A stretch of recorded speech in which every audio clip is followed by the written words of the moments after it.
Hai semua, perkenalkan nama saya Rosida. Saya dari program studi bimbingan dan konseling Islam. Nah, di sini saya akan sharing tentang perkembangan keterampilan bahasa dan komunikasi. Nah, bahasa dan komunikasi ini sangat tidak asing ya bagi setiap manusia. Di awal kehidupan manusia pun bahasa dan komunikasi ini sangat penting buat perkembangan anak tersebut. Nah, bahkan dari dalam perut pun anak-anak itu pasti kayak udah orang tua itu pasti sudah kayak mengajak mereka berbicara. Nah, itu tuh merupakan salah satu keterampilan bahasa dan komunikasi. Nah, di sini ada 5 komponen, yaitu fonologi, morfologi, semantik, dan sintaksis dan pragmatik.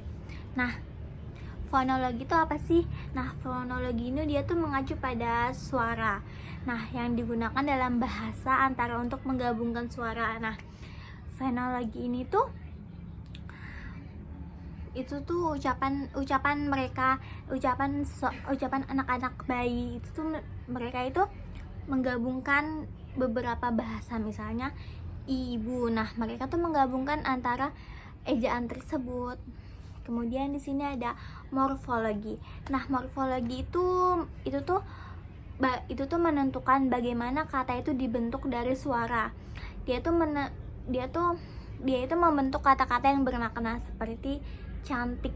Nah, itu tuh kan kata-kata yang bermakna, tapi cantik itu misalnya dia cantik atau bunga itu cantik. Nah, itu tuh kayak kata-kata yang bermakna. Selanjutnya sintaksis. Nah, sintaksis ini itu tuh anak-anak itu harus menguasai aturan sintaksis sebelum mereka dapat menjadi mahir dalam berbicara atau memahami suatu bahasa. Nah, orang tua itu menggunakan isyarat situasional untuk memahami kalimat sederhana balita. Misalnya itu kayak dia itu misalnya anak-anak itu mau minum atau apa gitu ya. Nah, kita tuh harus bisa memahami bahasa bayi.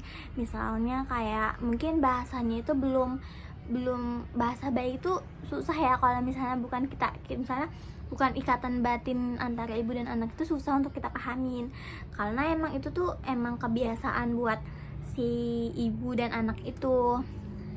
Kemudian misalnya kita misalnya nih dia tuh sakit perut. Itu tuh bahasa bayi buat dia sakit perut itu.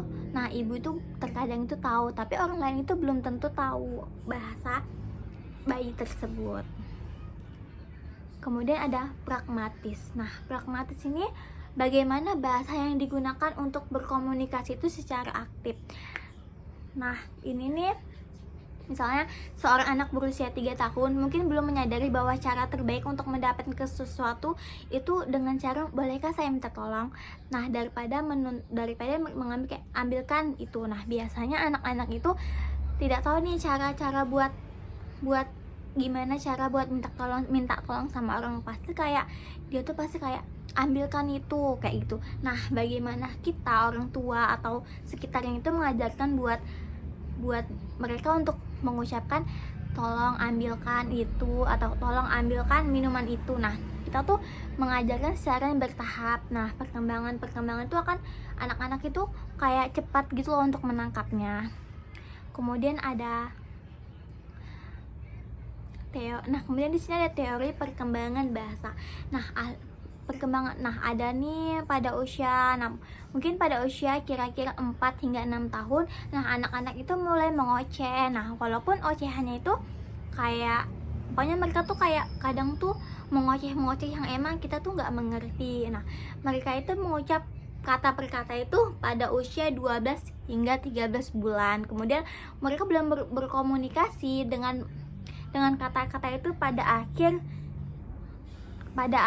tahun kedua. Nah, kemudian dan mulai mengetahui arti dari ribuan kata itu sehingga dapat menyusun rangkaian kata itu usia 4 hingga 5 tahun. Tapi ini terkadang emang ada keterlambatan dari anak tersebut, kadang itu dari perkembangannya. Jadi semua itu tergantung dari orang tuanya sendiri, tergantung dari perkembangan anaknya sendiri, gimana orang tuanya dari dia usia mungkin lahir itu gimana orang tuanya itu memproseskan mereka untuk berbicara atau gimana gitu. Cukup sekian, terima kasih. Wassalamualaikum warahmatullahi wabarakatuh.